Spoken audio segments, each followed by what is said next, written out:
Praise the lord. దేవునికి మహిమ కలుగును గాక. మీ అందరినీ కూడా యేసుక్రీస్తు నామమున ఈ యొక్క ఉదయకాల ఆరాధనకు మిమ్మల్ని ఆహ్వానిస్తూ ఉన్నాం. మరి దేవుడు ఇన్ని వారములు మనతో ఉండి మనల్ని నడిపిస్తూ ఉన్నాడు. అన్ని విధములైనటువంటి బాధల నుండి, కట్ల నుండి, ఈ యొక్క శోధన నుండి మనల్ని విడిపించిన వాడుగా, మనల్ని నడిపించినటువంటి వాడుగా, ఈ రోజు వరకు సురక్షితంగా ఉంచి ఉన్నటువంటి దేవుణ్ణి ఆరాధన చేయడానికి మనం అందరూ కూడి వచ్చి ఉంటున్నాం. ఇలా మనమందరూ ఏకీభవించి మనసారా దేవుణ్ణి స్తుతించి మహిమపరిచి ఆరాధించుకుందాం. మొట్టమొదటిగా మనము ప్రార్థనతో ప్రారంభిద్దాం. అందరూ ఏకీభవించి కళ్ళు మూసి మోకరించి మనం ప్రార్థన చేసుకుందాం. అందరూ ప్రార్థన చేస్తాం. ప్రభువా, నన్ను పరిశుద్ధపరిచేయ, నీ ఆరాధనలో నేను ఆరాధించడానికి నాకు నీ యొక్క కృపను దయచేయి నాయన. నా యొక్క ప్రాణాత్మ శరీరములు నీకు సమర్పించుకుంటూ ఉన్నాను. సమస్తమును నీవు బాధ్యత వహించి నడిపించయ్యా. నన్ను ఒకసారి కడిగి పరిశుద్ధపరిచేయా అని చెప్పి ప్రార్థన చేసుకుందాం.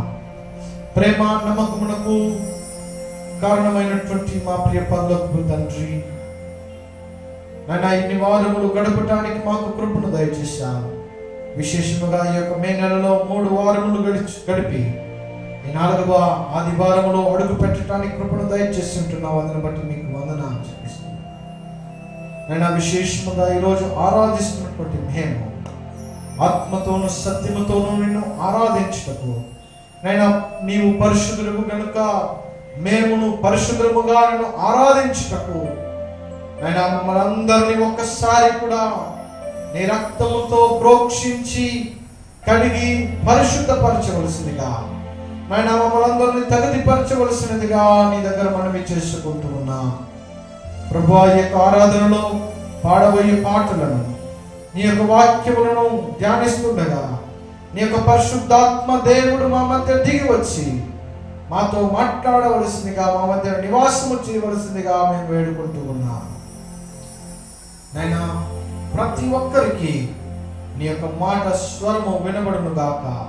ఆయన మా మధ్యలో నీ యొక్క ఆత్మస్వరూపుడుండి మమ్మల్ని అందరినీ నింపమని వేడుకుంటూ ఉన్నా. సమస్తమును నీ యొక్క ఆధీనములో ఉంచుకొని నడిపించమని యేసుక్రీస్తు నామమున అడిగి వేడుచున్నాము తండ్రి. ఆమేన్, ఆమేన్. Praise the lord. మరి మనం కొద్ది పాటలు పాడి దేవుని మహిమపరుద్దాం. ఈరోజు మొదటి పాటగా స్తుతిగణ మహిమంతయు యేసుకే చెల్లించదం అనేటువంటి పాటను పాడి మనమందరూ ఉత్సాహంగా దేవుని మహిమపరచుకుందాం.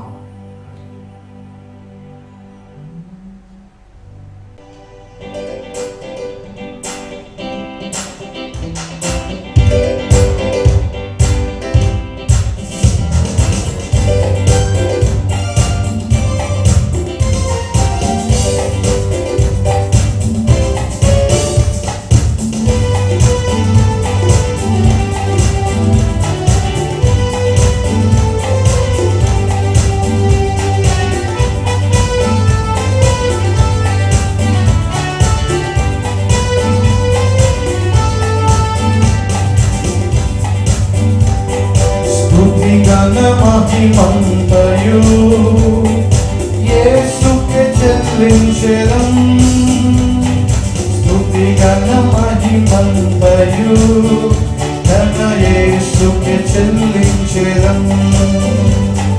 స్తుతిగణ మహిమంతయు యేసుకే చెల్లించెదం. స్తుతిగణ మహిమంతయు ఘన యేసుకే చెల్లించెదం.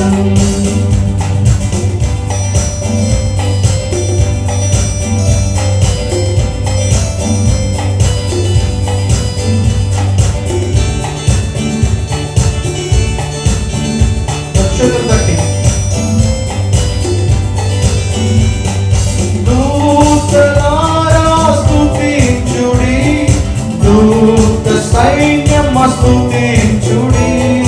దూతలారా స్తుతించుడి, దూత సైన్యమ స్తుతించుడి.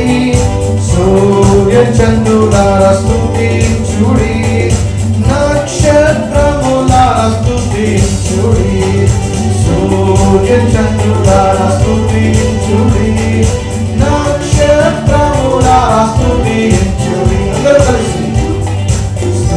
ఘన మహిమంతయు యేసుకే చెల్లింతుము.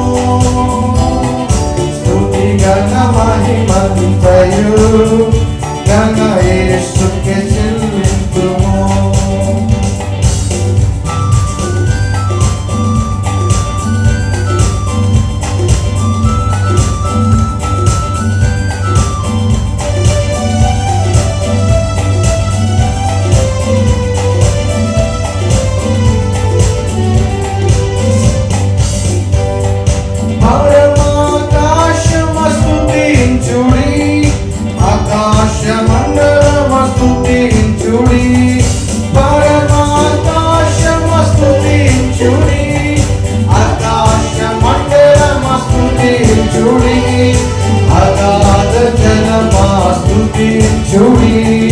భూమియు సమస్తమస్తుతించుడి, అగాధ జనమాస్తుతించుడి, భూమియు సమస్తమస్తుతి.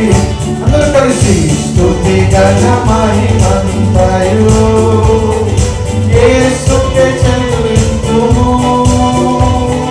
స్తుతి ఘన మహిమంతయు ఘన యేసుకే చెల్లింతుము.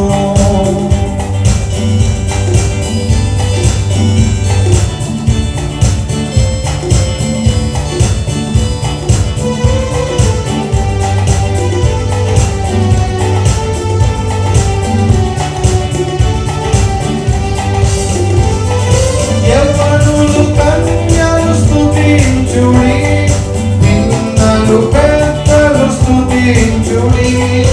యవ్వనులు కన్యలు స్తుతించుడి, పిన్నలు పెద్దలు స్తుతించుడి.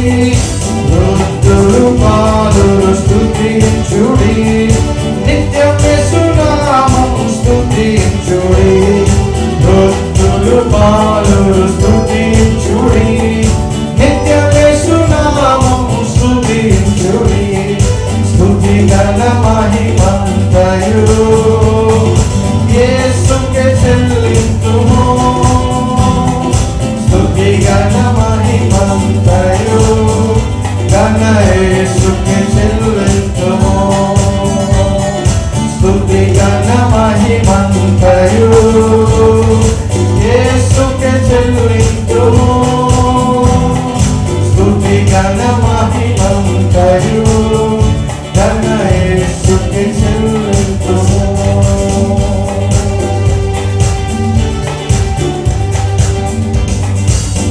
హల్లెలూయా. దేవునికి స్తోత్రము. స్తుతి ఘన మహిమ ప్రభావములకు అర్హుడైనటువంటి దేవుణ్ణి మనము స్తుతించి పాడుతూ ఉన్నాం. మరొక పాటను కూడా పాడి దేవుని నామాన్ని మహిమపడదాం. రెండవ పాటగా స్తుతి సంగీత సునాదము శ్రీ యేసుకు ఇంపైన ఆరాధన అనేటువంటి పాటను పాడి దేవుని నామాన్ని మనం మహిమపడతాం.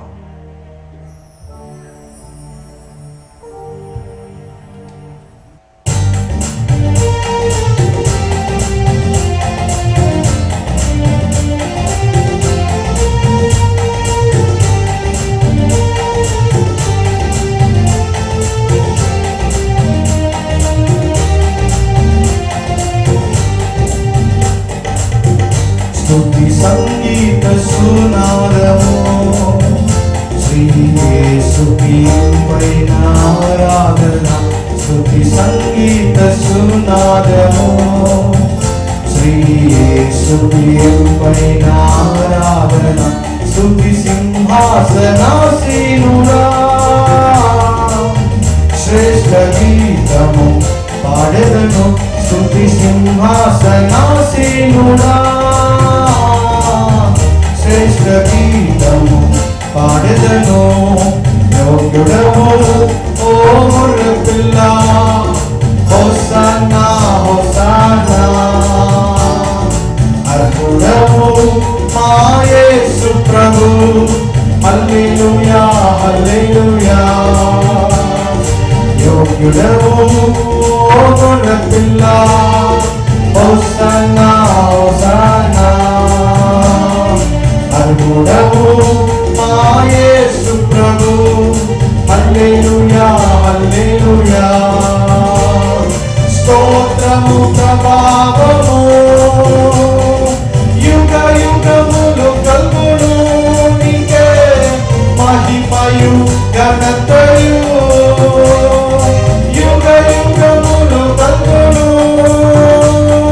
స్తోత్రము ప్రభావము యుగ యుగములు కల్గును నీకే మహిమయు ఘనతయు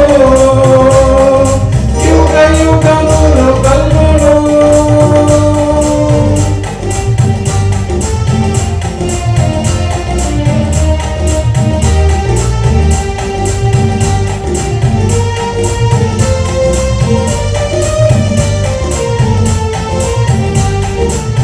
ప్రారంభించి కుమారుడుగా చేసి కొట్టుకోవడానికి స్తోత్రము.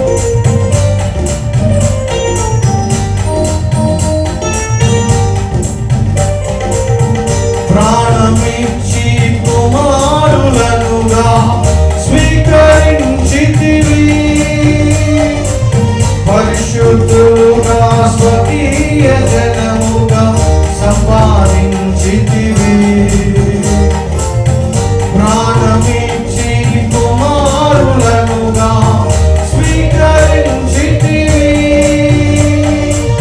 పరిశుద్ధులుగా స్వకీయ జనముగా సంపాదించితివి యోగ్యుడవు యోగ్యుడవు ఓ గొర్రెపిల్ల హోసన్నా హోసన్నా అర్హుడవు మా యేసు ప్రభు హల్లెలూయా హల్లెలూయా అందరూ కలిసి యోగ్యుడవు ఓ గొర్రెపిల్ల హోసన్నా హోసన్నా అర్హుడవు మా యేసు ప్రభు హల్లెలూయా హల్లెలూయా.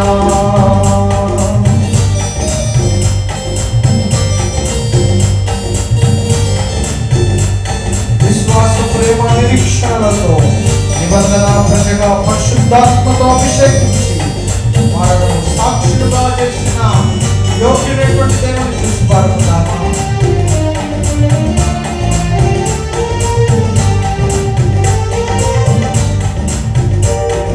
విశ్వాస ప్రేమ నిరీక్షణలతో నిబంధన ప్రజగా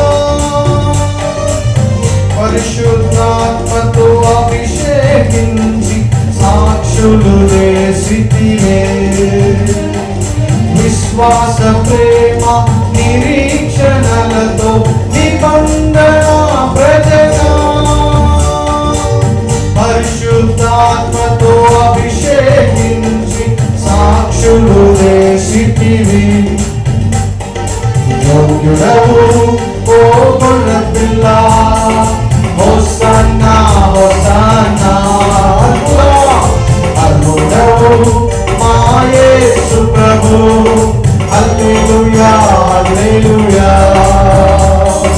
యోగ్యుడవు ఓ గొర్రెపిల్ల హోసన్నా హోసన్నా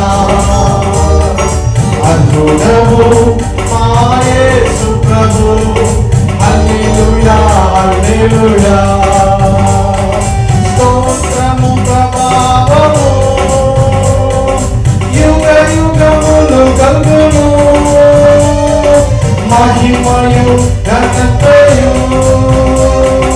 యుగ యుగములు కల్గును స్తోత్రము ప్రభావము యుగ యుగములు కల్గును మహిమయు ఘనతయు యుగ యుగములు కల్గును.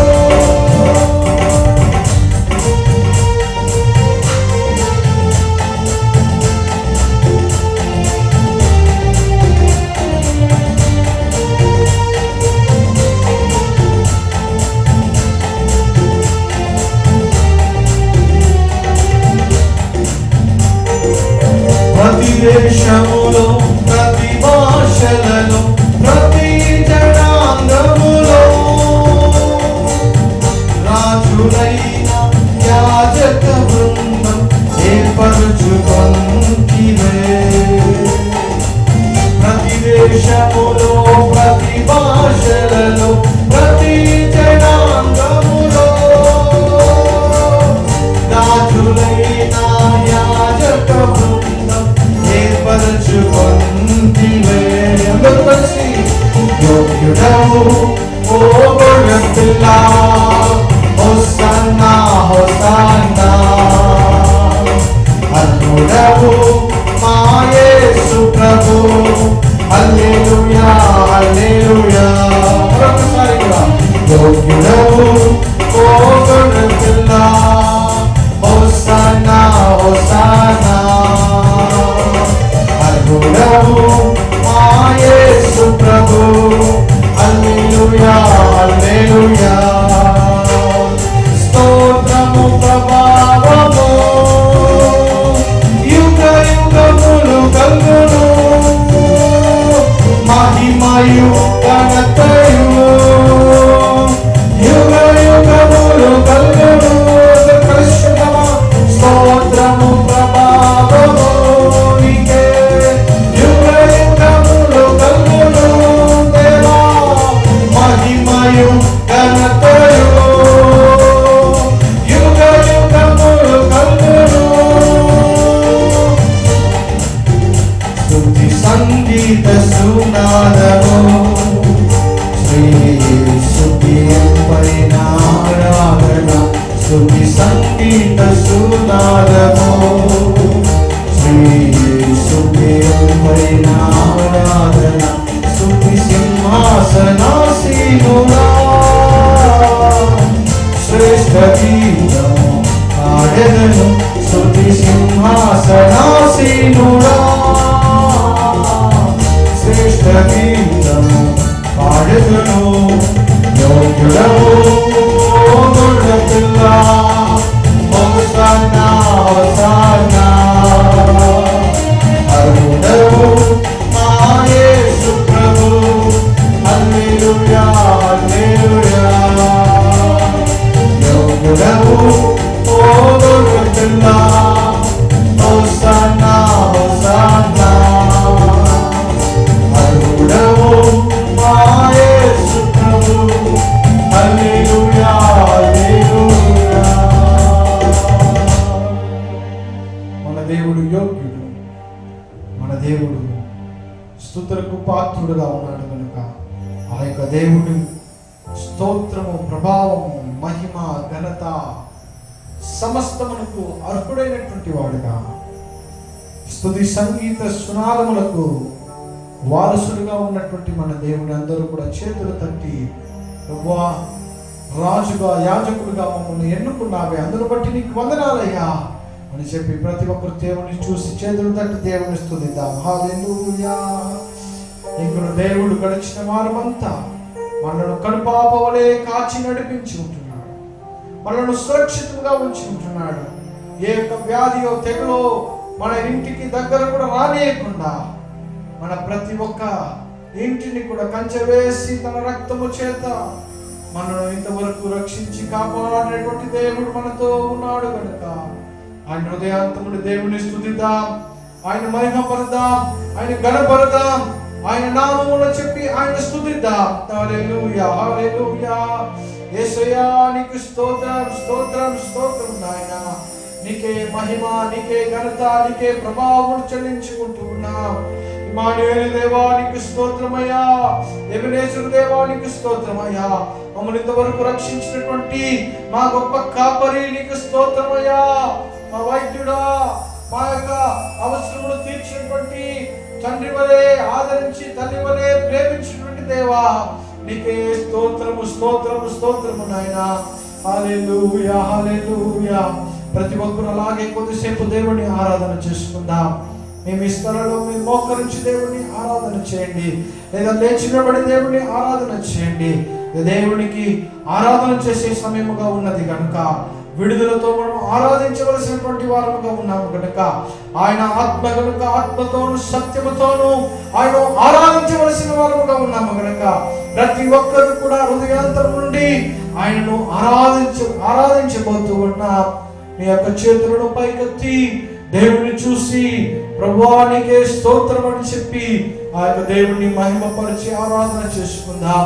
ఎక్కడైతే 2-3 నా నామమున కూడి ఉంటారో వారి మధ్యలో నేను ఉంటానని సెలవిచ్చినటువంటి దేవుడు ఈ సమయంలో ప్రతి ఒక్క ఇంటిలో ఎవరెవరైతే ఎక్కడెక్కడ ఆరాధిస్తూ ఉన్నారు అక్కడంతా దేవుని యొక్క ఆత్మ దిగిరమ్మని నాయనా మేము అడుగుతున్నామయ్యా.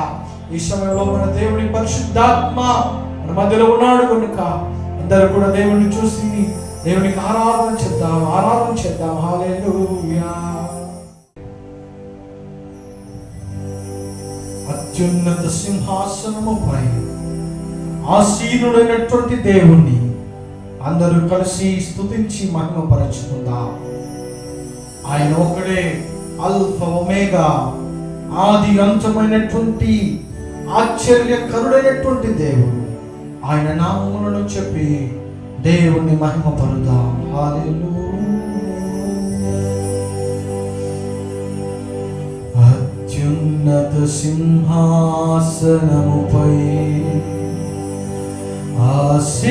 ఆసీనుడవైన నా దేవా, అత్యంత ప్రేమ స్వరూపివి నీవే, ఆరాధింతును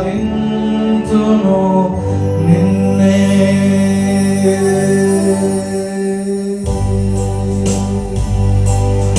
అత్యున్నత సింహాసనముపై ఆసీనుడవైన నా దేవా, అత్యంత ప్రేమ స్వరూపివి నీవే, ఆరాధించును నిన్నే. అందరూ కలిసి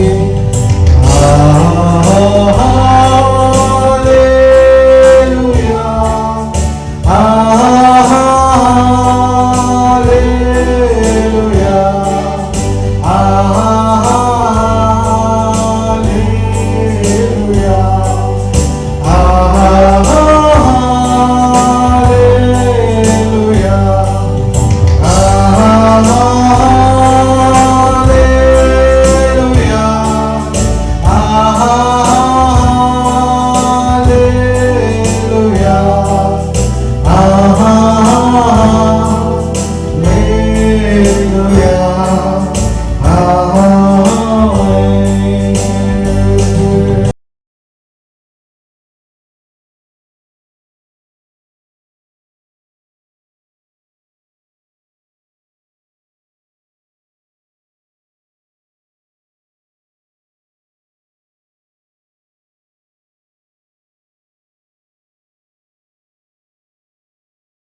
రక్షించితివే స్తోత్రం,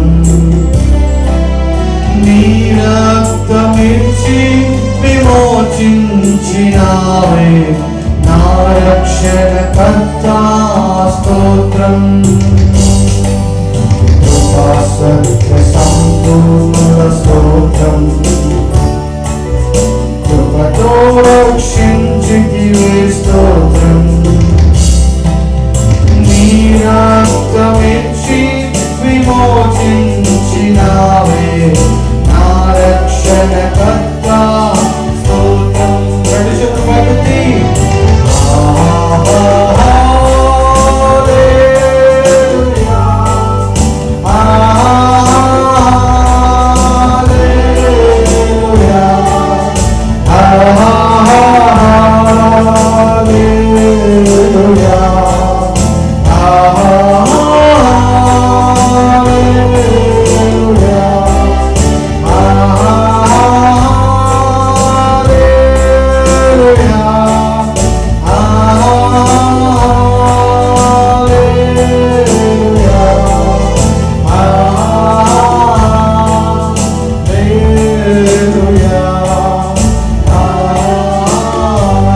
కృపతో మమ్మల్ని రక్షించినటువంటి దేవా, ఇంతవరకు నీ రక్తం ఇచ్చి విమోచించి నాయనా మమ్మలను నీ బలము చేత నింపి మమ్మల్ని ఆశీర్వదించినటువంటి మా గొప్ప దేవా, నీకే స్తోత్రమయ్యా, నీకే స్తోత్రమయ్యా.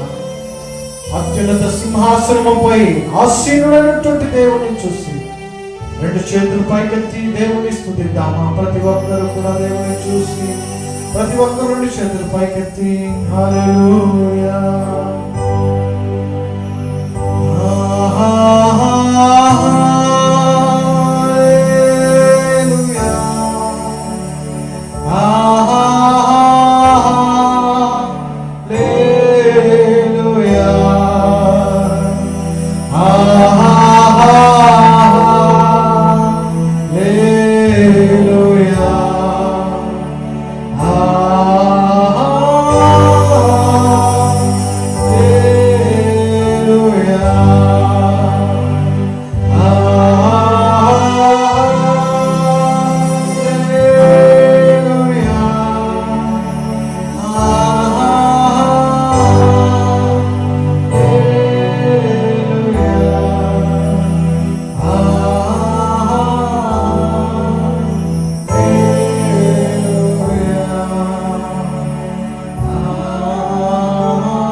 అత్యున్నతుడా, ఆలోచనకర్త, అద్వితీయ దేవా, నీకే మనసారా స్తుతి ఘనత మహిమలు చెల్లించుకుంటున్నాను. నీకే మా యొక్క స్తుతి అర్పణను అప్పగించుకుంటూ ఉన్నా. నీవే అంగీకరించుకో, స్వీకరించుమయ్యా. యేసు నామమున అడుగుచున్నాము తండ్రి. ఆమేన్, ఆమేన్, ఆమేన్.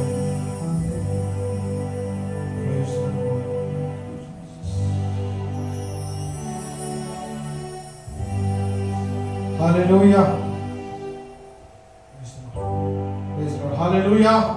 దేవునికి మహిమ కలుగును గాక. ఇంతసేపు కూడా దేవుని మనము ఆరాధించాం, దేవుని మహిమ పరిచి గణపరిచి ఉంటున్నాం.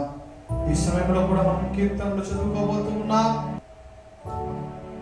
కీర్తనలు 73వ అధ్యాయము మార్చి చదువుకుందాం.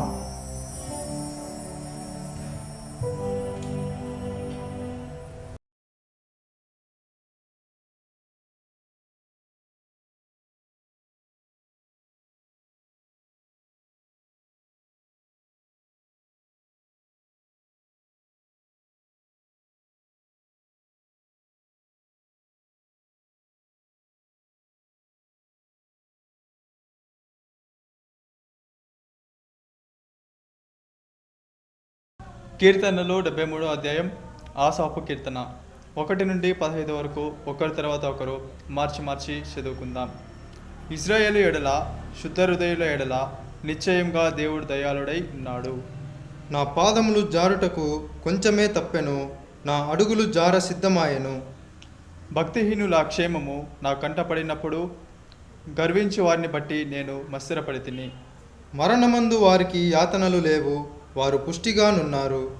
ఇతరులకు కలుగు ఇబ్బందులు వారికి కలుగవు, ఇతరులకు పుట్టినట్లు వారికి తెగులు పుట్టదు. కావున గర్వము కంఠహారము వలె వారిని చుట్టుకొనుచున్నది, వస్త్రము వలె వారు బలాత్కారము ధరించుకొందురు. క్రొవ్వు చేత వారి కన్నులు మెరకలై ఉన్నవి, వారి హృదయ ఆలోచనలు బయటికి కానవచ్చుచున్నవి. ఎగతాళి చేయుచు బలాత్కారము చేత జరుగు కీడును గూర్చి వారు మాటలాడుదురు, గర్వముగా మాటలాడుదురు. ఆకాశం తట్టు వారు ముఖము ఎత్తుదురు, వారి నాలుక భూసంచారము చేయును. వారి జనము వారి పక్షము చేరును, వారు జలపానము సమృద్ధిగా చేయుదురు. దేవుడు ఎట్లో తెలుసుకొనును, మహోన్నతునికి తెలివి ఉన్నదా అని వారనుకొందరు. ఇదిగో ఇట్టివారు భక్తిహీనులు, వీరు ఎల్లప్పుడూ నిశ్చింత గలవారై ధనవృద్ధి చేసుకుందురు.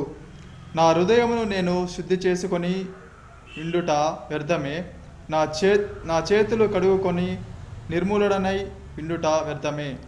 దినమంతయు నాకు బాధ కలుగుచున్నది, ప్రతి ఉదయమున నాకు శిక్ష వచ్చుచున్నది. చివరి వాక్యం అందరూ కలిసి చదువుకుందాం. ఇలాగూ ముచ్చటించునని నేను అనుకునే ఎడల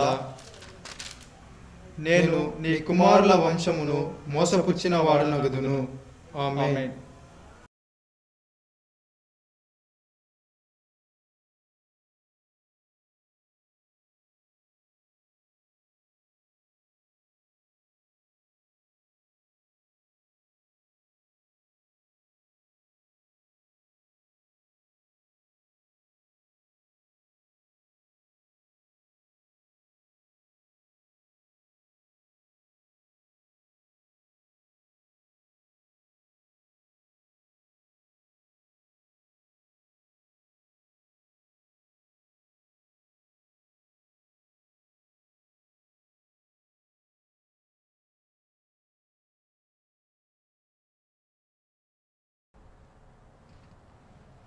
దేవునికి స్తోత్రం.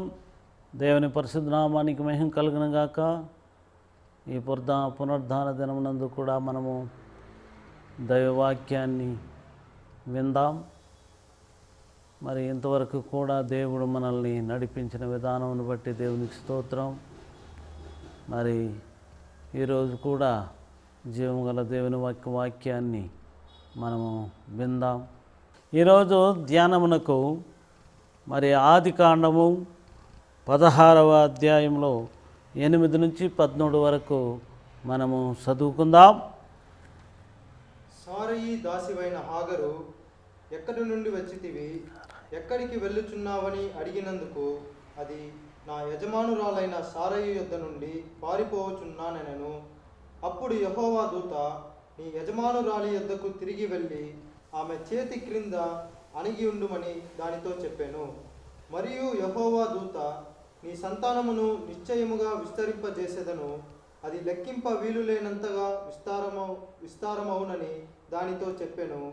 మరియు యెహోవా దూత, ఇదిగో యెహోవా నీ మొరను వినెను, నీవు గర్భవతివై ఉన్నావు, నీవు కుమారుని కని అతనికి ఇష్మాయేలు అని పేరు పెట్టెదవు.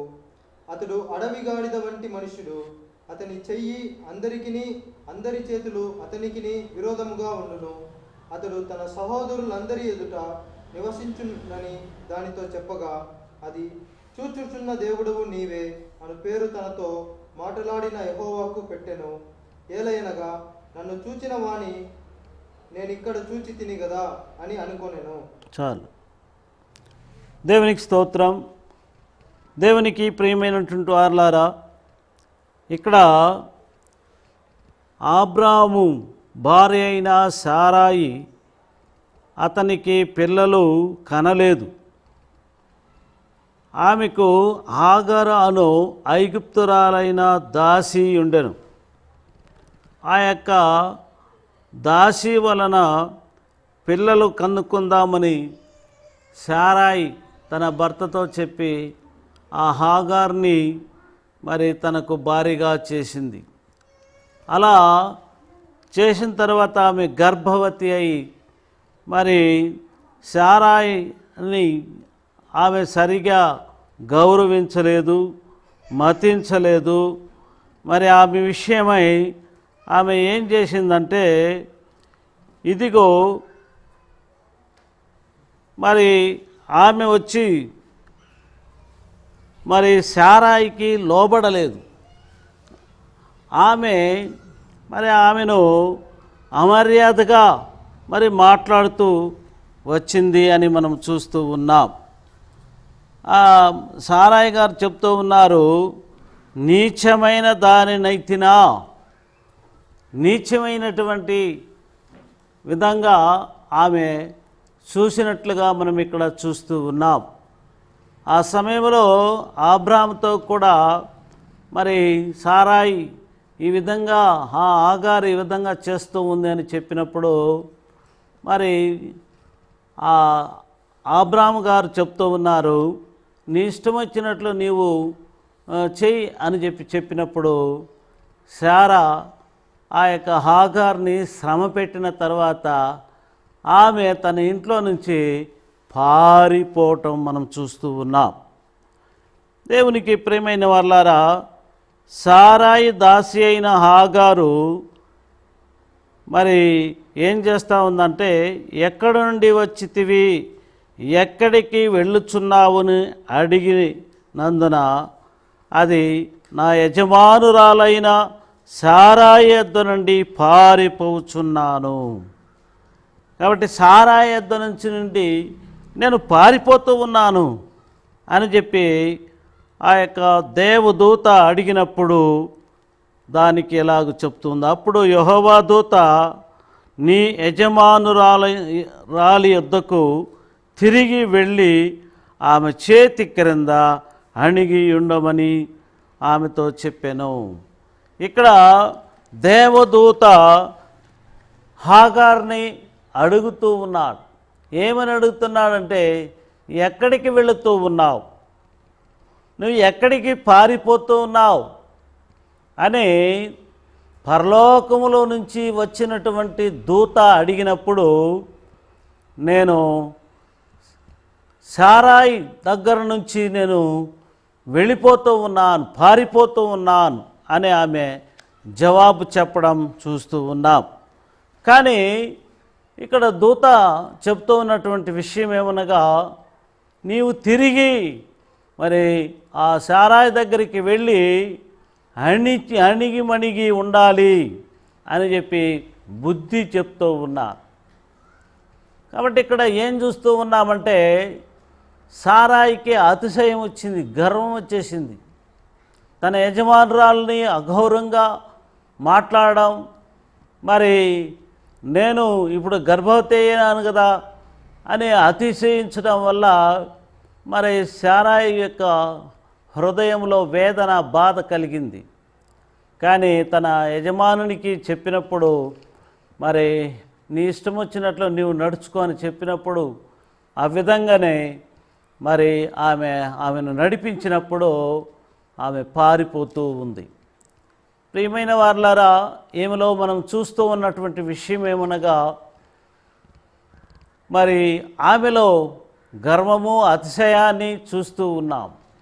ఆమె తన యజమానురాలికి లోబడి ఉండకుండా పారిపోతూ ఉంది. ఎక్కడికి పారిపోయేది? మరి ఆమెను తీసుకొచ్చి తన ఇంట్లో ఉంచుకొని మరి దాసిగా ఉంచుకున్నారు. కానీ ఆ యొక్క దాసత్వంలో ఉన్నటువంటి ఆమెకు మరి తన యొక్క యజమానురాలు మరి బిడ్డను కనుక్కుందాం, అలాగైనా బిడ్డలు లేనప్పుడు అని చెప్పి ఆమె అనుకుని మరి ఇలా చేసేసింది. దానివల్ల ఆమె కుటుంబంలో కలహం, బాధలు సంభవించినాయి. కానీ ఇప్పుడు ఆమె పారిపోతూ ఉండగా దేవదూత వచ్చి చెప్తూ ఉన్నాడు, మరి ఎక్కడికి వెళ్తున్నావు అని అడిగినప్పుడు, నేను పారిపోతూ ఉన్నా నా యజమానురాలు ఇంట్లో నుంచి అని చెప్పి జవాబు చెప్పినాడు. ఆ తర్వాత మరి ఇక్కడ ప్రభువు మరి చెప్తూ ఉన్నాడు 11వ వాక్యం.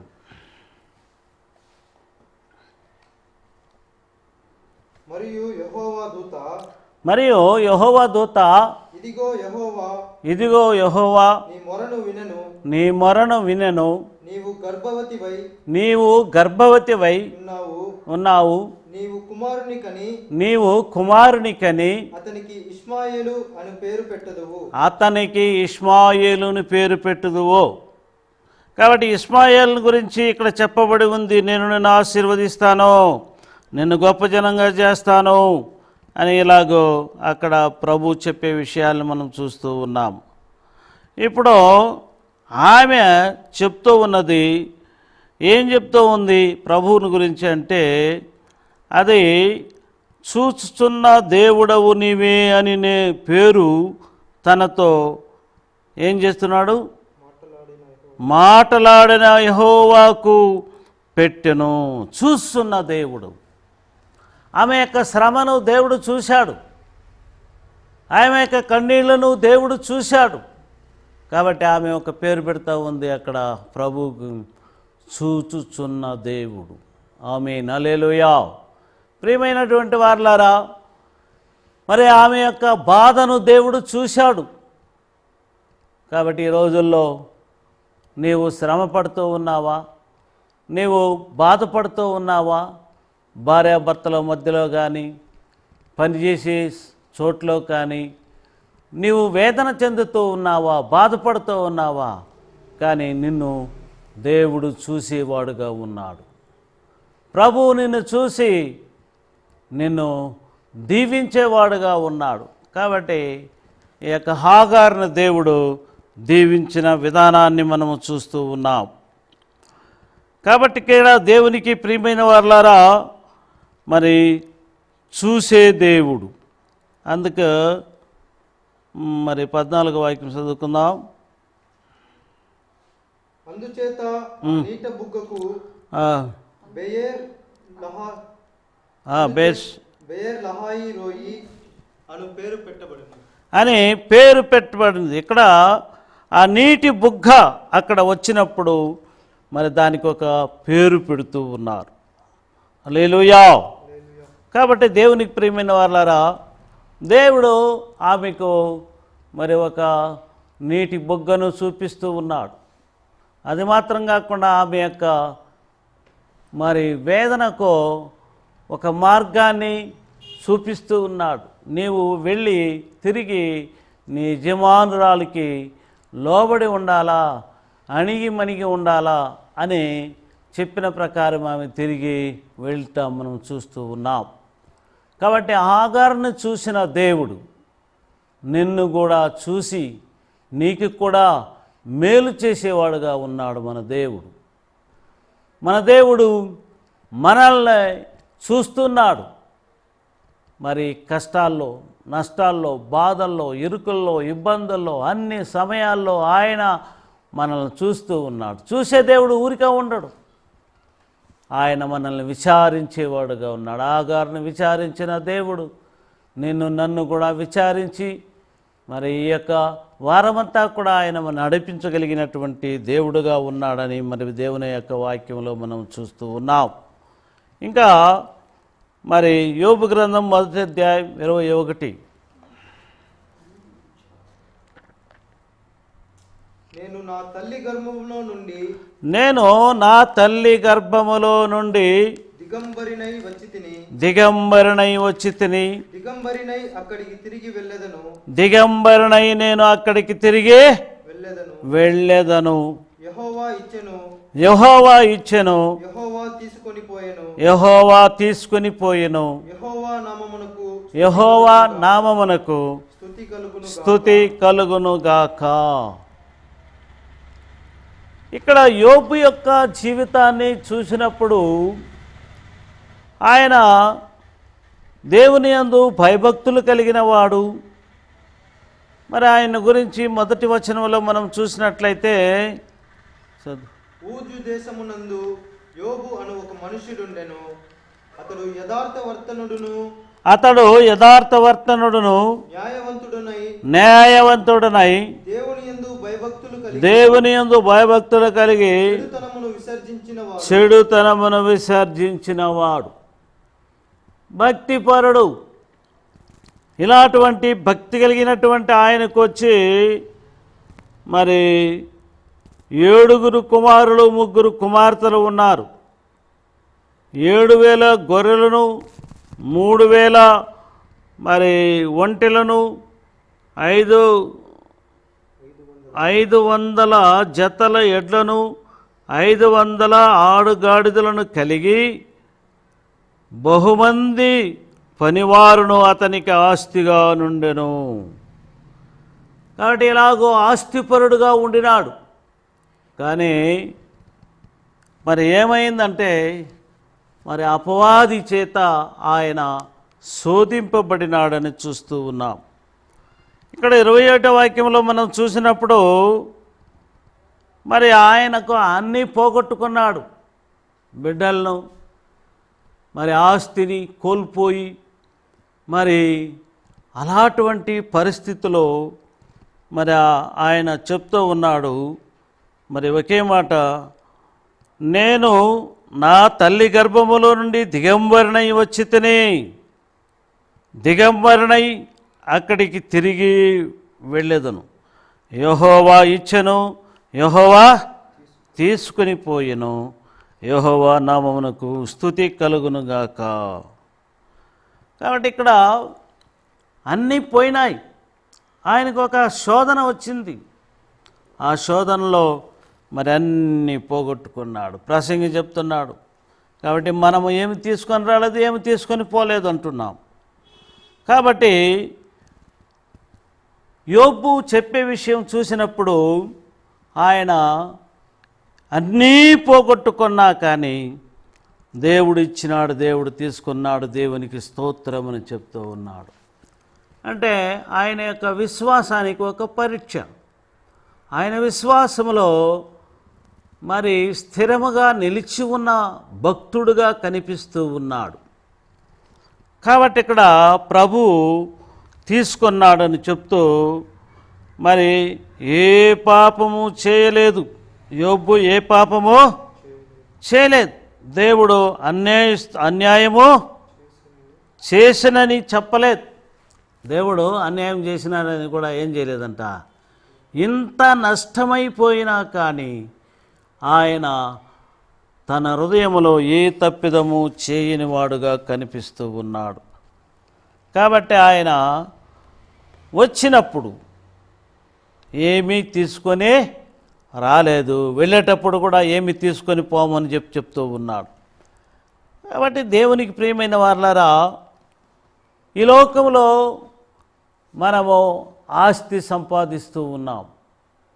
ఈ లోకంలో రాత్రనక పగులనక ప్రయాసపడి సంపాదించుకుంటూ ఉన్నాం. కానీ అంతలో కనబడే అంతలో మాయమైపోయే నీటిని ఆవిరిలాగా మనుష్యుడు ఉన్నాడు. ఒకడు సర్వలోకమును సంపాదించుకొని తన ఆత్మను నష్టపరుచుకుంటే ఏం ప్రయోజనమని చెప్తూ ఉన్నాడు. కానీ ఈ యొక్క యోబు భక్తుడు తన ఆత్మను నష్టపరచుకోలేదు. తన యొక్క జీవితంలో ఎంతో నష్టము వచ్చినప్పటికీ ఆయన సోలిపోలేదు. ఆయన తన పరిశుద్ధ జీవితంలో నుంచి తప్పిపోలేదు. ఆయన యొక్క పరిశుద్ధ జీవితంలో నిలకడగా నిలిచి ఉన్నట్లుగా మనం ఇక్కడ చూస్తూ ఉన్నాం. కాబట్టి ఇంకా మనం చూసినట్లయితే యోబు గ్రంథం 1వ అధ్యాయం 6వ వాక్యం. దేవదూతలు యెహోవా సన్నిధిని నిలచుటకై వచ్చిన దినమొకటి తటస్థించెను. ఆ దినమున అపవాది యగువాడు వారితో కలిసి వచ్చెను.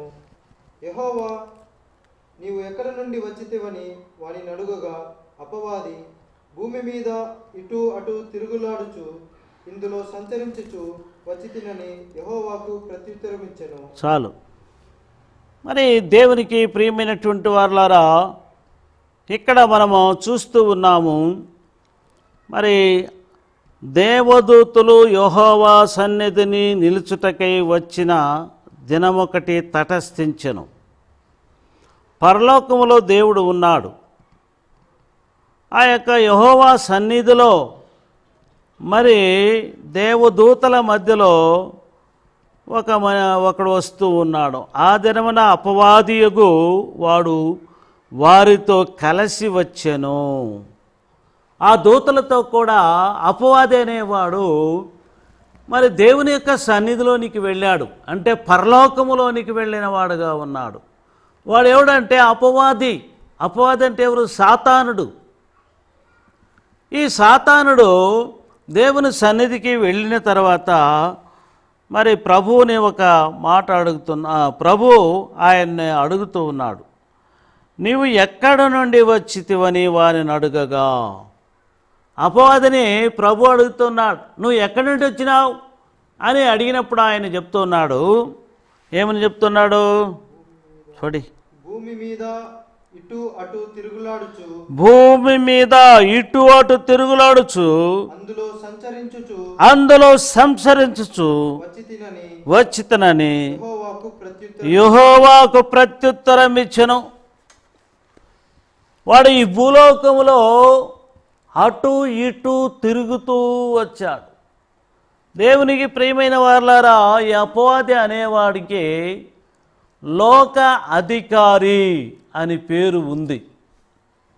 వీడి భూలోకంలో అటు ఇటు తిరుగుతూ ఉన్నాడు.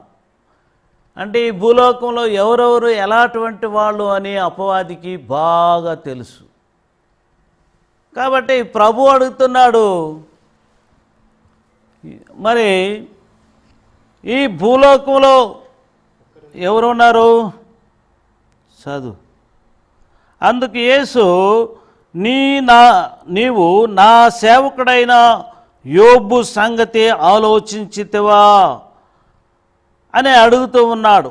అతడు యథార్థవర్తనుడును న్యాయవంతుడనై దేవుని యందు భయభక్తులు కలిగి చెడుతనమును విసర్జించిన వాడు, భూమి మీద అతని వంటి వాడెవడునూ లేడు అని అడుగగా అపవాది, యోబు ఊరికనే దేవుని యందు భయభక్తులు కలిగి ఉంటున్నాడా అని చెప్తూ ఉన్నాడు. ప్రియమైన వాళ్ళారా, యోబు యొక్క సంగతి మరి సాతానుకు బాగా తెలుసు. వాడు చెప్తూ ఉన్నాడు, వాడేమో ఊరికే మరి నీ యందు నమ్మిక ఉంచి ఉన్నాడా అంటూ అడుగుతూ ఉన్నాడు. నువ్వు ఆయన ఇంటి చుట్టూ కంచి వేసినావు, ఆయన ఆస్తి చుట్టూ ఏమేసినావు? కంచి వేసినావు, కాబట్టి అతడు సురక్షితంగా ఉన్నాడు అని చెప్తూ ఉన్నాడు. ప్రియమైన వారలారా, యేసునందు భయభక్తులు కలిగి ఉన్న వారికి దేవుడే వారికి కాపుదలగా ఉంటాడు. నీవు అతని ఇంటి వారికిని అతనికి కలిగిన సమస్తమునకును చుట్టూ కంచె వేసితివి కదా. నీవు అతని చేతి పనిని దీవించుట చేత అతని ఆస్తి దేశములో బహుగా విస్తరించి ఉన్నది.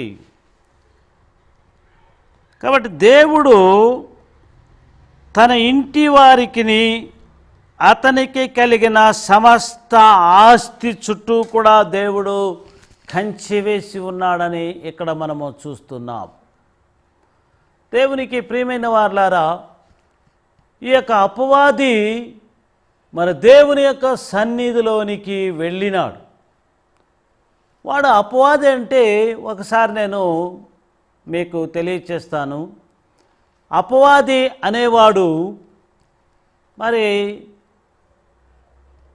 దేవుడు తన యొక్క రాజ్యములో, పరలోకం రాజ్యములో ఉన్నటువంటి వాడు. కానీ వాడు లోపల వర్తకము పెంచుకున్నాడు కాబట్టి అతన్ని దేవుడు అక్కడి నుంచి క్రిందికి పడద్రోయ తోసేశాడు.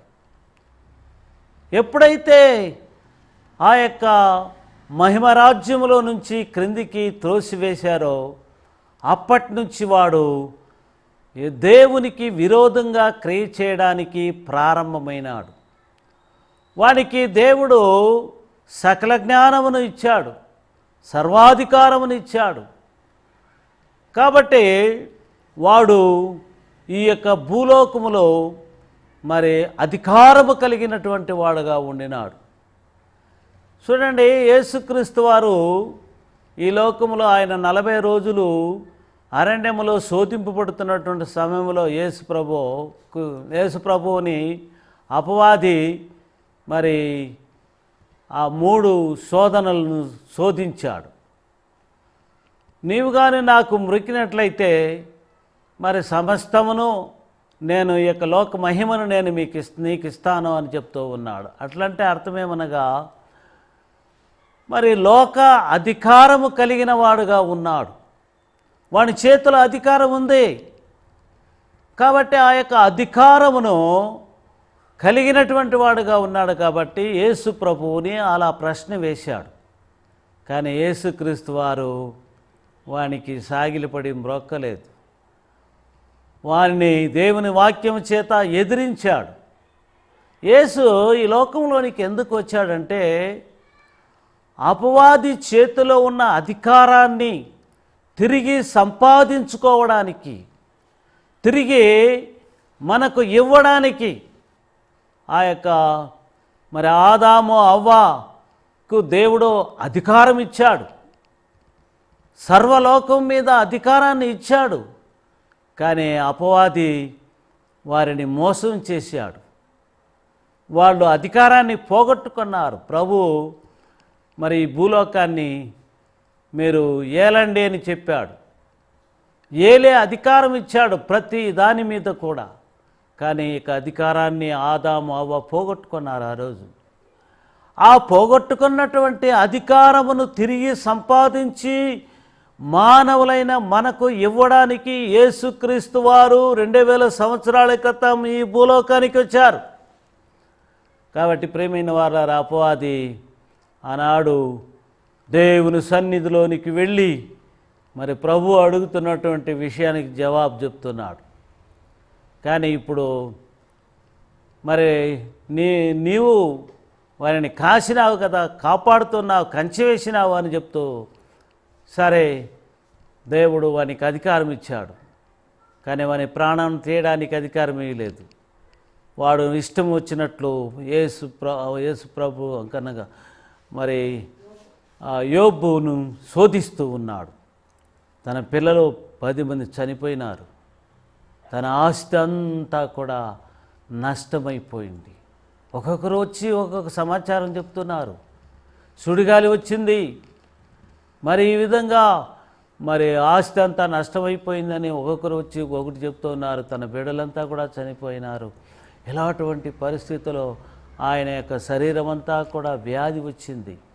ఇలాంటి వ్యాధితో ఆయన వేదన పడినాడు. అయినా కానీ మరి ఏం చేయలేదంట, ఆయన తప్పు చేయలేదు. హల్లెలూయా. చూడండి 2వ అధ్యాయం 10వ వాక్యం చదువు.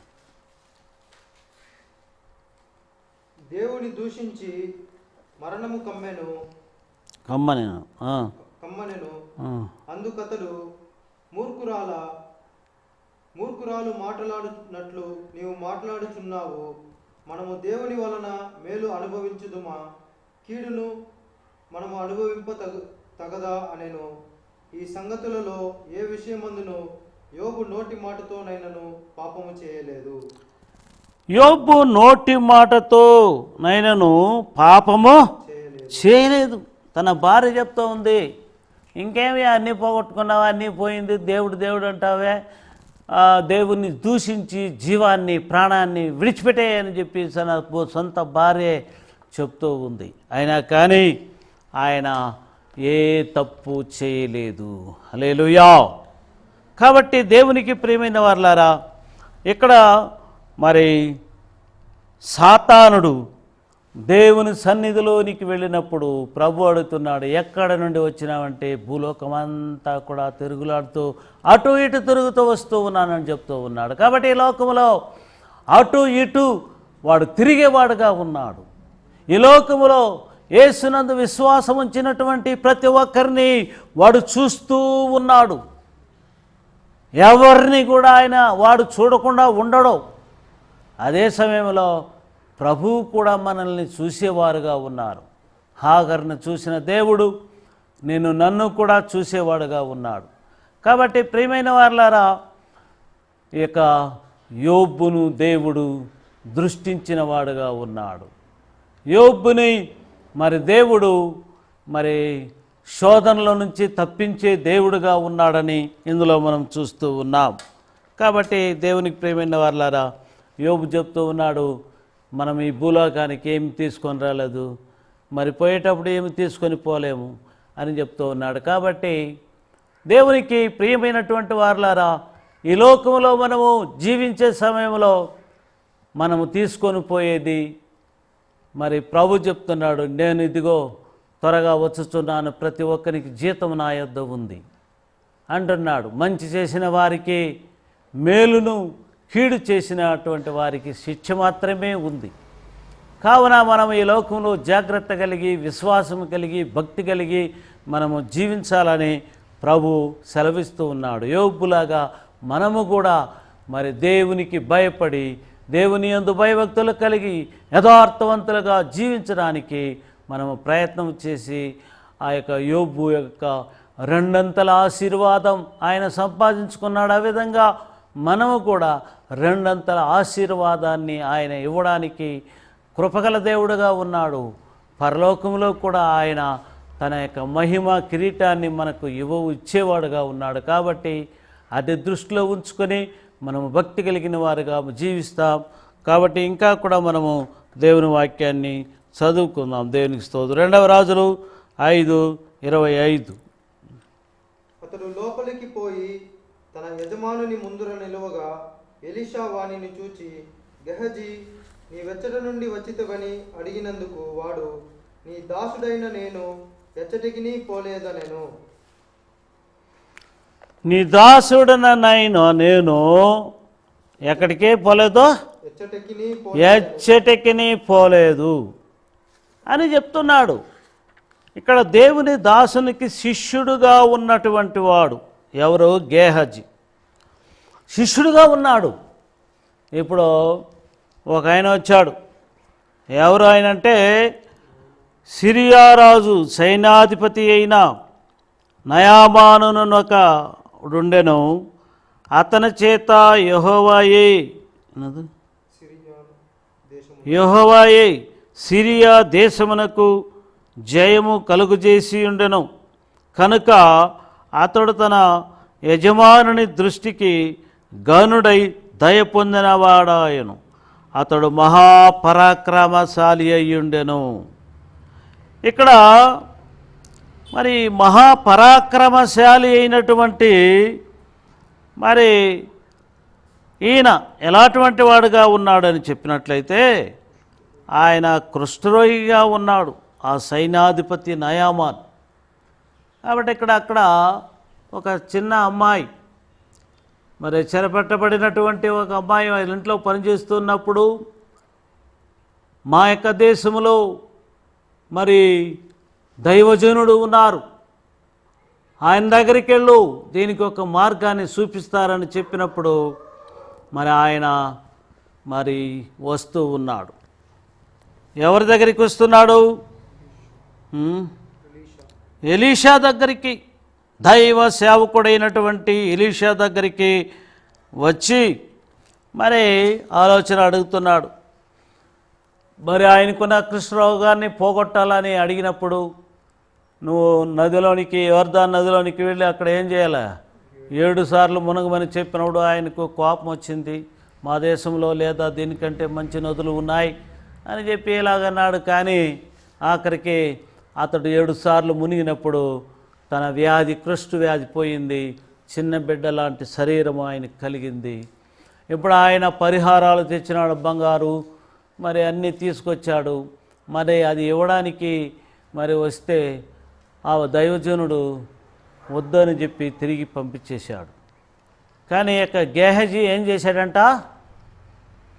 ఆ రథంతో కూడా పరిగెత్తి వెళ్ళి మరి వాటన్నిటి మా యజమానుడు తీసుకురమన్నాడని చెప్పి తీసుకొచ్చేశాడు. తీసుకొచ్చినప్పుడు మరి వచ్చాడు దైవజనుని దగ్గరికి. వచ్చినప్పుడు దైవజనుడు అడుగుతూ ఉన్నాడు ఒక ప్రశ్న. ఏమని అడుగుతున్నాడు? గేహజీ, నీవెచ్చటి నుండి వచ్చితవని అడిగినందుకు వాడు, నీ దాసుడైన నేను ఎచ్చటకని పోలేదు అనెను. ఏం చెప్తున్నాడు? ఎక్కడికి వెళ్ళావు, ఎక్కడి నుండి వస్తున్నావు అని అడిగినప్పుడు అతడు అబద్ధం చెప్తున్నాడు. ఏం చెప్తున్నాడు? అబద్ధం చెప్తున్నాడు. నేను ఎక్కడికి ఏం చేయలేదు, వెళ్ళలేదు. ఆయన ఉండేది ఎక్కడ? దైవ సన్నిధిలో, దేవుని దగ్గర, దేవుని యొక్క దాసుని దగ్గర అతడు శిష్యుడుగా ఉంటున్నాడు. ఒక శిష్యుడుగా ఉన్నవాడు ఇప్పుడు మరి ఏం చేశాడు? ఈయన అడగకుండా పరిగెత్తి వెళ్ళి మరి నా యజమానుడు తీసుకురమ్మన్నాడని అబద్ధం చెప్పి తీసుకొచ్చాడు. ఒకటి అబద్ధం చెప్పి తీసుకొచ్చాడు. రెండవది ఆ యొక్క వస్తువుల మీద, బంగారం మీద, వాటి మీద ఆశ కలిగిన వాడుగా ఉన్నాడు. 2 ఎక్కడికే వెళ్ళామని చెప్తే ఇప్పుడు నేను ఎక్కడికే వెళ్ళలేదన్నాడు. అబద్ధం చెప్పేశాడు. దేవునికి ప్రియమైన వాళ్ళ రోజుల్లో ఒక సేవకుడుగా ఉన్నప్పుడు తన జీవితంలో అబద్ధాలు చెప్పకూడదు. ఈ రోజుల్లో చాలామంది సేవకులు అబద్ధాలు చెప్తున్నారు.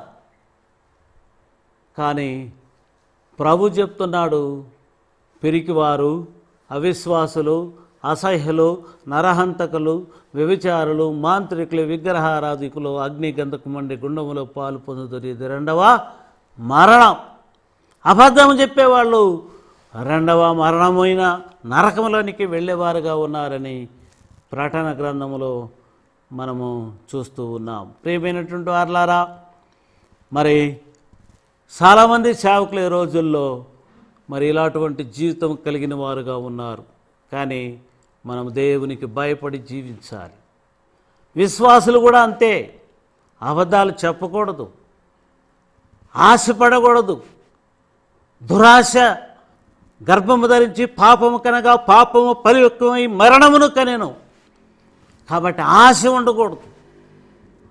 ఆదాం యొక్క జీవితంలో, అవ్వ యొక్క జీవితంలో చూసినప్పుడు ఆమె ఆశపడింది. ఆ మంచి చెడ్డలను తెలివిరిచే వృక్ష ఫలాన్ని తిని మరి దేవుని ఆజ్ఞను అతిక్రమించి పాపం చేసింది. ఆ పాపం వలన వచ్చిన జీవితమే మరణం. ఆ మరణాన్ని తొలగించడానికే యేసుక్రీస్తు రెండవ ఆదాముగా ఈ లోకానికి వచ్చి మన యొక్క పాపానికి పరిహారం చెల్లించాడు. రక్తాన్ని చిందించి మనల్ని పరిశుద్ధపరచడానికి లోకానికి వచ్చాడు. ప్రియమైనటువంటి వారలారా, గేహజీ అయితే అబద్ధము చెప్పాడు, ఆశ కలిగిన వాడుగా ఉన్నాడు. ఈ రోజుల్లో చాలామంది ధనాశపరులుగా ఉన్నారు, సేవకులుగా ఉంటున్నారు, కోట్లు పెట్టుకొని ఉన్నారు. కానీ పేదలకు సహాయం చేయడానికి మనసు రాని వారుగా ఉన్నారు. దేవుని వాక్యం చెప్తుంది, నీ యొక్క పొరుగువారిని ప్రేమించు. కాబట్టి దేవుడు 2 ఆజ్ఞలు ఇచ్చాడు. నీ పూర్ణ హృదయంతో, నీ పూర్ణాత్మతో ఏం చేయాలి? యెహోవాను ఆరాధించాలి. రెండవదిగా నీ పొరుగువారిని ప్రేమించు అన్నాడు. కాబట్టి అలాంటి ప్రేమ కలిగిన వారుగా ఉండాలి. ఈ యొక్క ఎలీషా దైవజనుడైతే దేవునికి భయపడి జీవించిన భక్తుడుగా ఉన్నాడు. ఆశపడలేదు ఆయన విశ్వాసాన్ని కాపాడుకున్నాడు. ఆయన దేవునికి భయపడిన వాడుగా ఉన్నాడు. అలాంటి దైవ సేవకుని దగ్గర ట్రైనింగ్ పొందే గేహజీ దానిని ఆయా విధేయత లేకుండా మరి అతిక్రమం చేసి పాపం చేశాడు. దానివల్ల ఆయనకు కలిగింది ఏమనగా, ఆ యొక్క నయామానుకు కలిగిన కృష్టు వీనుకు కలిగింది, శాపం వచ్చింది.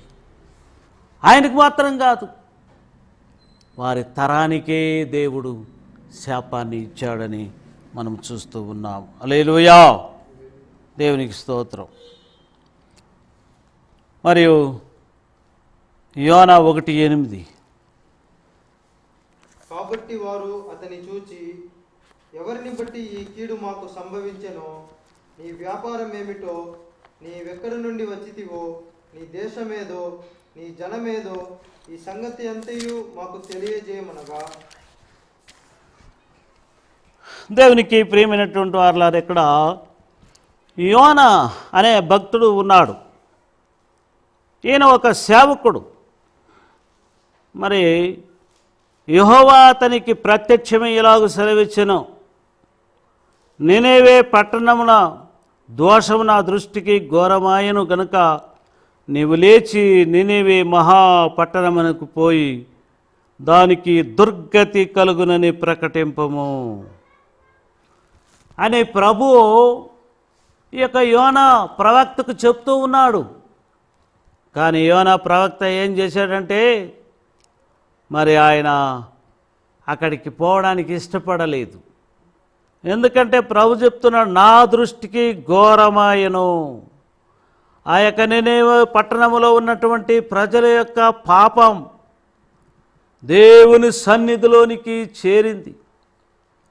కాబట్టి ఈ రోజుల్లో కూడా దేవునికి ప్రియమైన వారలారా, ఈ లోకంలో ఉన్నటువంటి ప్రజలు చేస్తున్నటువంటి పాపం దేవుని సన్నిధికి చేరింది, దేవుని యొక్క సన్నిధిలో చేరుతూ ఉంది. ప్రజల్లో భయం లేదు, ప్రజల్లో దేవుడంటే ఒక భయం అనేదే లేదు. వాళ్ళ ఇష్టానుసారంగా జీవిస్తూ ఉన్నారు. దేవుని యందు భయభక్తి లేదు. మరి అక్రమము, అన్యాయము విస్తరించిపోయి ఉంది. ఇక కడవ రోజుల్లో మరి ఇలాంటి శాపం భూమి మీదకి వచ్చింది అని మనం చూస్తూ ఉన్నాం. ఆనాడు ఈ నినెవె పట్టణాన్ని దేవుడు నాశనం చేయాలని మరి పోయి చెప్పు అని చెప్పినప్పుడు ఈ యొక్క యోనా పోలేదు. ఆయన అక్కడి నుంచి ఏం చేశాడంటే మరి తర్షీస్కు వెళ్ళిపోయాడు. ఆ యొక్క తర్షీస్కు మరి కేవ్ ఇచ్చి టికెట్ కొనుక్కొని ఆయన ఆ పట్టణంలోనికి వెళ్ళే సమయంలో ఆ ఓడలో ప్రజలందరూ కూడా మరి వ్యాపారస్తులు మరి ప్రయాణం చేస్తూ వెళ్తూ ఉన్నారు. మరి సముద్రంలో వెళుతున్నటువంటి సమయంలో భయంకరమైన తుఫాను వచ్చింది, అలలు కొడుతూ ఉంది. ఇప్పుడు ఆ యొక్క ఓడలో ఉన్న వాళ్ళందరూ కూడా భయపడిపోయినారు. వాళ్ళు ఉన్న సరుకులంతా కూడా ప్రేమతో, ఆశతో తీసుకొచ్చినటువంటి అన్నిటినీ సముద్రంలో పడవేసి తన ప్రాణాలని కాపాడుకోవాలని ప్రయత్నం చేసినారు. వాళ్ళ దేవుళ్ళను మొక్కుతూ ఉన్నారు. అయినా కానీ మరి అంతా వెతికి చూసినప్పుడు ఓడ అడుగు భావన ఒక మనిషి నిద్రపోతున్నాడు. మరి అక్కడికి వెళ్ళి, ఓయి నిద్రపోతా, నీకేమి వచ్చినది? లేచి నీ దేవుణ్ణి ప్రార్థించు, మనము సాగకుండా ఆ దేవుడు మన యందు కనికరించునేమో అనెను. అంతలో ఓడవారు ఎవరిని బట్టి ఇంత కీడు మనకు సంభవించినదని తెలుసుకున్నటకై మనము చీట్లు వేద్దాం రండని ఒకరితో ఒకరు చెప్పుకొని చీట్లు వేయగా చీటి యోన మీదకి వచ్చాను. కాబట్టి ఇక్కడ ఏం చెప్తున్నాడంటే ఆ ఓడ యజమాని, నువ్వు ఎవరో, నువ్వు ఎక్కడి నుండి వచ్చినావు, నీ ఊరేంటి, మరి ఏం నీ కథ అని అడుగుతూ ఉన్నాడు. మరి ఏం చెప్తున్నాడంటే, నీవు లేచి దేవుణ్ణి ప్రార్థించు. నీవు లేచి ఈ యొక్క భయంకరమైన ఉపద్రవం, అలల చేత, తుఫాను చేత కొట్టబడుతూ ఉంది ఓడ. అలాంటి సమయంలో ఆ యొక్క ఓడ యజమాని ఆయన ఒక అన్యుడు, యేసుని ఎరిగినవాడు కాదు. అయినాక ఆయన చెప్తున్నాడు, దేవుణ్ణి ప్రార్థన చేయని. ప్రియమైనటువంటి వారలారా, ఈ రోజుల్లో ఈ కరోనా వ్యాధి వచ్చింది కదా, ఈ వ్యాధి వచ్చినప్పుడు దేవునికి ప్రార్థన చేయి. నిన్ను నన్ను సృష్టించినటువంటి దేవుడు ఎవరు అని, ఈ లోకాన్ని సృష్టించిన సృష్టికర్త ఎవరో ఆయన వైపుకి తిరిగి ప్రార్థన చేయి. నీ పాపములను ఒప్పుకొని విడిచిపెట్టి, దేవా మమ్మల్ని కనికరించుము, రక్షించుమని ప్రార్థన చేయి. ఆ ఓడ యజమానుడు చెప్తున్నాడు, నువ్వు లేచి ఏం చేయి, దేవునికి ప్రార్థన చేయి. ఎందుకో, మనము సావకుండా ఆ దేవుడు మన యందు కనికరించునేమో అని. మనం సావకుండా ఆ దేవుడు మనల్ని కనికరించునేమో అనే ఆ ఓడ యజమాని చెప్తూ ఉన్నాడు. దేవునికి ప్రియమైన వారలారా, ఇది 2000 సంవత్సరాలకు ముందు జరిగిన సంభవం. ఆనాడు ఆ యజమానుడు ఎలా చెప్తున్నాడు, ఈనాడు నేను మీకు చెప్తున్నాను. దేవుడు కనికరించాలంటే, ఈ కరోనా వ్యాధుల నుంచి విడుదల కావాలంటే నువ్వు లేచి ప్రార్థన చేయి, దేవునికి ప్రార్థన చేయి అంటున్నాడు. అప్పుడు దేవుడు మనల్ని కనికరిస్తాడంటున్నాడు. కాబట్టి దేవుడు మనల్ని కనికరించాలంటే ఆయన వైపుకు మనము తిరుగుదాం.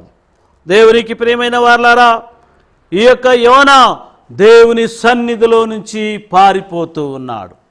దేవుడు అడుగుతున్నాడు, ఎక్కడి నుండి? మరి ఆయన అడుగుతున్నాడు, ఎక్కడి నుండి వస్తున్నావు, ఎక్కడికి పోతున్నావు? కాబట్టి ప్రియమైనటువంటి వారలారా, ఈయన మీదికి ఒక చీటి వేశారు, అన్ని పేర్లు పెట్టి. యోనా పేరు వచ్చేసింది. యోనాను తీసి సముద్రంలో వేస్తారు. వేసిన తర్వాత ఆ యొక్క తుఫాను ఆగిపోయింది, సముద్రము నిర్మలమైపోయింది. అంటే దీని భావమేమనగా, దేవునికి లోబడినటువంటి ఒక భక్తుడు, ఒక ప్రవక్త, ఒక సేవకుడు మరి వారి మధ్యలో ఉన్నప్పుడు భయంకరమైన శ్రమ వారికి వచ్చింది. కానీ అతన్ని సముద్రములో వేసినప్పుడు ఆగిపోయింది. కాబట్టి ప్రియమైన వారలారా, నీలో పాపము ఉన్నప్పుడు తుఫాను రేగుతుంది.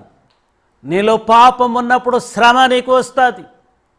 నీలో పాపం ఉన్నప్పుడు నీకు వేదన కలుగుతుంది. నీ పాపాన్ని ఒప్పుకొని విడిచిపెట్టినైతే దేవుని యొద్ద నుండి కనికరము మనకు దొరుకుతుందని దేవుడు సెలవిస్తూ ఉన్నాడు. కాబట్టి ఈ యొక్క యోనా దేవుని సన్నిధిలో నుంచి పారిపోయాడు. తిరిగి అతన్ని మత్స్యముకు దేవుడు ఆజ్ఞాపించాడు. ఆ యొక్క మత్స్యము మింగేసింది. ఆ తిమింగలం మింగి పాతాళ గర్భములోనికి వెళ్ళింది. అక్కడ పండుకునేసింది నెమ్మదిగా. 3 రోజులు అక్కడే ఉండిపోయినారు. అక్కడ కడుపులో ఆయన దేవునికి మళ్ళీ ప్రార్థన చేశాడు. ప్రభువా, నన్ను క్షమించు, నన్ను రక్షించు అని ప్రార్థన చేయగా దేవుడు ఆయన నినేవే పట్టణం దగ్గర ఆ యొక్క తిమింగలం వచ్చి కక్కినప్పుడు ఆయన వెలుపలికి వచ్చాడు. 3 రోజులు ప్రియమైన వారలారా, 3 రోజులు ఆ యొక్క శాప గర్భంలో ఉన్నాడు. కానీ ఆయనకి ఏ కీడు కలగలేదు. అతడు దేవుని సేవకుడు. ఆ తర్వాత నినేవే పట్టణానికి వెళ్ళి, ఈ పట్టణానికి 40 రోజుల్లో నాశనం వస్తుందని దేవుడు చెప్పమన్నాడు అని చెప్పినప్పుడు ఆ పట్టణస్థులు రాజు మొదలుకొని ప్రజలందరూ కూడా ఉపవాసం ఉండి ప్రార్థన చేశారు. గోనె పట్టు కట్టుకున్నారు, బూడిద పోసుకున్నారు, ఉపవాసం ఉండినారు. వాళ్ళు మాత్రం కాదు, రాజు మాత్రం కాదు, ప్రజలందరూ, మరి పశువులు, మృగాలు అన్నీ కూడా ఉపవాసం ఉండి ప్రార్థన చేయగా దేవుడు వారి మారు మనస్సును చూసి వారికి రావలసినటువంటి శిక్షను క్షమించి పరిశుద్ధ వారిని రక్షించి వారికి శిక్ష లేకుండా దేవుడు వారి యొక్క దేశాన్ని 1.5 లక్ష ప్రజలను కాపాడినాడు. కాబట్టి మనల్ని కూడా దేవుడు కాపాడాలంటే మరి ఆ యొక్క నినేవే పట్టణంలో ఆ రాజు మొదలుకొని ప్రజలందరూ కూడా గోనె పట్ట కట్టుకొని మరి బూడిద పోసుకొని ఉపవాసం ఉండి ప్రార్థన చేయగా దేవుడు వారి యొక్క పట్టణాన్ని రక్షించినాడు. కాబట్టి ఈ రోజుల్లో మన దేశాన్ని, మన ప్రపంచాన్ని దేవుడు కాపాడాలంటే మనము కూడా ఉపవాసం ఉండి దేవుని సన్నిధిలో మొరపెట్టి ప్రార్థన చేస్తే ఈ యొక్క కరోనా వ్యాధిలో నుంచి మనల్ని తప్పించడానికి యేసు సర్వశక్తి కలిగిన వాడుగా ఉన్నాడు. యేసు ప్రభు ఇశ్రాయేలుకు చెప్తున్నాడు, మరి వ్యాధిని తొలగించి ఆహారాన్ని, పానీయాన్ని ఆశీర్వదించి నీలో ఉన్న వ్యాధిని తొలగిస్తానని ఇశ్రాయేలుకు వాగ్దానం చేశాడు. ఆ విధంగా నన్ను కూడా స్వస్థపరిచే దేవుడు మన మధ్య ఉన్నాడు. ఆయనే యేసు నీ కొరకు, నా కొరకు 2000 సంవత్సరాల క్రితం మరణించి తిరిగి సజీవుడుగా లేచిన సర్వశక్తి కలిగిన దేవుడు. ఆ దేవుని యందు విశ్వాసం ఉంచండి. అప్పుడు మీరును మీ ఇంటి వారును రక్షణ పొందుదురు. దేవునికి ప్రియమైన వారలారా, ఇక్కడ మనం ఏం చూసినామంటే మరి హాగరు నీ దేవదూత అడుగుతున్నాడు, ఎక్కడి నుండి వచ్చినావు అని. కాబట్టి యోబును చూసినప్పుడు, సాతాన్ను చూసినప్పుడు దేవుడు అడుగుతున్నాడు, నువ్వు ఎక్కడి నుండి వచ్చినావు అని. గేహజుని తన యజమానుడు చెప్తున్నాడు, ఎక్కడి నుండి వచ్చినావు అని. కాబట్టి వీరంతా ఎక్కడి నుండి వచ్చారో మరి వారు యొక్క జీవితాల్లో మనం చూసినాం. కాబట్టి దేవుని ప్రేమైన వారలారా, యోనా కూడా ఆ యొక్క ఓడ యజమాని అడుగుతున్నాడు, నువ్వు ఎక్కడి నుంచి వచ్చాను, నీ దేశం ఏది, నువ్వెవరు అని అడిగినప్పుడు నేను హెబ్రోయుడిని, నేను సర్వశక్తి కలిగిన దేవుని సేవకునని చెప్తున్నాడు. కానీ దేవుడు ఆ సేవకుని కాపాడి రక్షించాడు.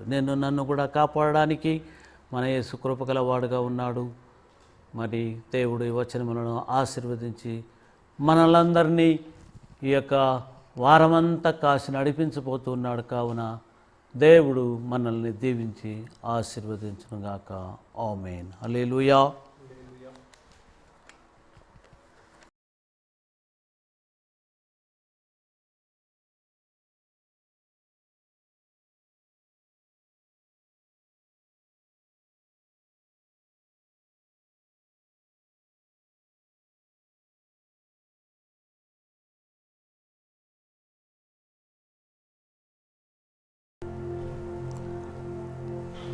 మనం ప్రార్థన చేస్తాం. స్తోత్రం స్తోత్రం స్తోత్రం స్తోత్రం స్తోత్రం స్తోత్రం. మమ్మల్ని మిక్కిలిగా ప్రేమించిన ప్రేమామయుడా కరుణామయుడా మహోన్నతుడా మీకే స్తోత్రాలు. ఈ మంచి సమయం బట్టి మీకు స్తోత్రం నైనా.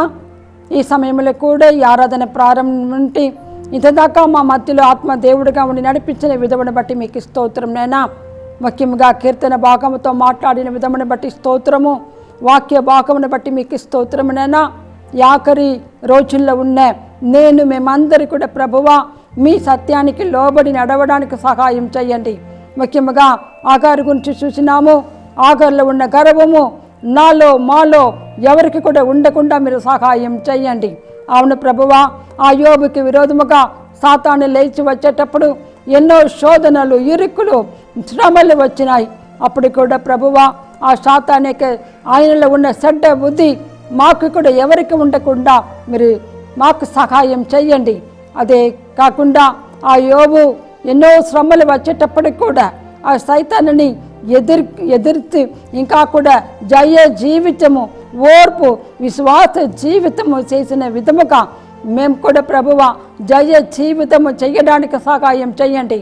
మా యొక్క విశ్వాస జీవితంలో ఎన్నో ఆటంకాలు, అడ్డు శత్రువు మాకు విరోధంగా లేచి వచ్చేటప్పుడు వారిని ఎదుర్కొని ఇంకా కూడా జయ జీవితము చేయడానికి మాకు మంచి విశ్వాసము దయచేయండి నాయనా.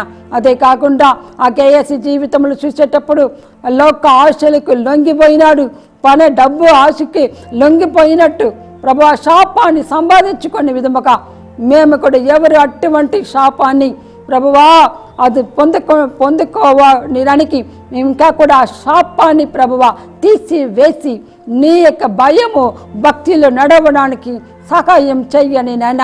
ప్రభువా మీకు స్తోత్రము. ఆఖరి కాలంలో ఆ సైతాను ఎవరిని మృంగుదామని ఎదురు చూస్తున్నాడు నాయన, వానిని జయించి ఇంకా విశ్వాస జీవితం చేయడానికి మాకు సహాయం చెయ్యండి. అవును ప్రభువా, యోనా దేవునికి సేవకుడు ఉంటే కూడా ప్రభువా మీ మాటకి లోబడకుండా అవిధేయత కలిగిపోయినాడు నాయన. అవును ప్రభువా, అందువలన తుఫాను వచ్చింది, ఎన్నో పోరాటాలు అక్కడ వచ్చింది చూసినాము ప్రభువా. మేము కూడా ఎవరికి అడ్డంగా ఆటగాళ్ళగా ఉండనీయకుండా మీ ప్రతి ఒక్క మాటలకు లొంగి ఇంకా లోబడి జీవించడానికి సహాయం చెయ్యండి నాయన. జీవము గల దేవుడినైనా మీ మాటల్లో విలువ మన ఘనమైన ముత్యమునైనా మీకు స్తోత్రము. ఆత్మ దేవుడు ఈరోజు మాకు నేర్పించిన ప్రతి ఒక్క మాటలను కూడా ప్రభువా గ్రహించి దాని విధముగా నడవడానికి సహాయం చేయండి. ఈ లైవ్ మూలముగా ప్రభువా ఆరాధనలో కలుసుకొని చూస్తున్న ప్రతి ఒక్క విశ్వాసులను ప్రత్యేకముగా ఆశీర్వదించండి నాయనా. ఈ ప్రపంచమంతా కూడా కరోనా వ్యాధితో బాధపడుతున్నారు, కానీ నిన్ను ఎరిగిన వారు, నిన్ను ఆశ్రయించే వారైనా ప్రతి ఒక్క విశ్వాసులని ఇంతదాకా కాచి కాపాడిన విధమును బట్టి మీకు స్తోత్రము. ఇంకను కూడా కాచి కాపాడండి. అది తొందరగా ఈ లాక్డౌన్ కూడా విడుదల దయచేయండి ప్రభువా. విడుదలతో నిన్ను ఆరాధించుటకు, ధ్యానించుటకు, స్తుతించుటకు మాకు సహాయం చెయ్యమని ప్రత్యేకముగా ప్రార్థన చేస్తున్నాము నాయనా. ఈ కరోనా వ్యాధిలో బాధపడుతున్న వారిని బట్టి కూడా ప్రార్థన చేస్తున్నాము. అందరినీ కూడా స్వస్థపరచమని కోరుతున్నాము. ప్రతి ఒక్క డాక్టర్స్, నర్సెస్, ఇంకా కూడా గవర్నమెంట్ వర్కర్స్ అందరినీ కూడా పేరుగా దీవించండి. అదే కాకుండా ఆరాధన లైవ్ మూలముగా చూస్తున్న ప్రతి ఒక్క విశ్వాసులు, దేవుని యొక్క బిడ్డలు ఎటువంటి అవసరంలో, ఎటువంటి కోరికలతో ఉన్నారో అందరినీ కూడా ఆశీర్వదించండి నాయన. మీకు స్తోత్రం. అదే కాకుండా ఈ వివాహ రోజు కొనియాడబోతున్న ఇంకా కూడా మూర్తిమణి అరుణాన్ని బట్టి కూడా స్తోత్రము. ఇరువురిని జతపరిచిన దేవుడు ఇంకా కూడా నడిపించి ఈ నూతన సంవత్సరంలో వారిని దీవించమని, ఆశీర్వదించమని, ఎప్పుడు కూడా మీ ప్రేమలో, మీ యొక్క దయలో నిలవడానికి సహాయం చేయండి. బిడ్డని కూడా దీవించండి. ఇంకా కూడా ప్రభువా ఈ వారంలో పుట్టినరోజు కొనియాడబోతున్న షడ్రాక్ వినీష్ గారిని బట్టి కూడా స్తోత్రము. అవును బిడ్డని కూడా దీవించండి. అవును ప్రభువా, నూతన సంవత్సరంలో నూతన ఆశీర్వాదం, నూతన కృప, నూతన బలము దయచేయమని కోరుతున్నాము నాయన.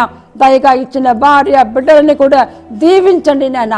ప్రతి ఒక్క అవసరము మీరు సహాయం చేయమని ప్రార్థన చేస్తున్నాము. ఈ సమయంలో మరల ఒక్కసారి ప్రభువా మాకు ఒక్కొక్కరికి కూడా మీ సన్నిధిలో తగ్గించి సన్నిధాన్ని తగ్గించుకుని వారు ఎత్తించబడుతున్నారని వాక్యం చలవిస్తుంది నాన్న. అగారిలాగా గర్వము ఏమీ మాలో లేకుండా అన్ని విషయములో నీ సన్నిధికి భయపడి నీ సన్నిధిలో తగ్గించి జీవించడానికి సహాయం చెయ్యండి. ఈ సమయము మాకు ఇచ్చినందుకు మీకు వేలాది వేలు స్తోత్రము స్తోత్రము స్తోత్రము. ఇంకా కూడా వాక్యం అందించిన పాస్టర్ గారిని కూడా దీవించము, నడిపించిన పాస్టర్ గారిని కూడా దీవించము. మరలా ఒక్కసారి విశ్వాసులందరినీ పేరు పేరుగా కుటుంబంగా దీవించి ఆశీర్వదించి మీరు గొప్ప కార్యం చెయ్యమని స్తుతి ఘనత మహిమ మీకే చెల్లించుకొని యేసుక్రీస్తు నామములో ప్రార్థన చేస్తున్నాము తండ్రి. ఆమేన్ ఆమేన్ ఆమేన్.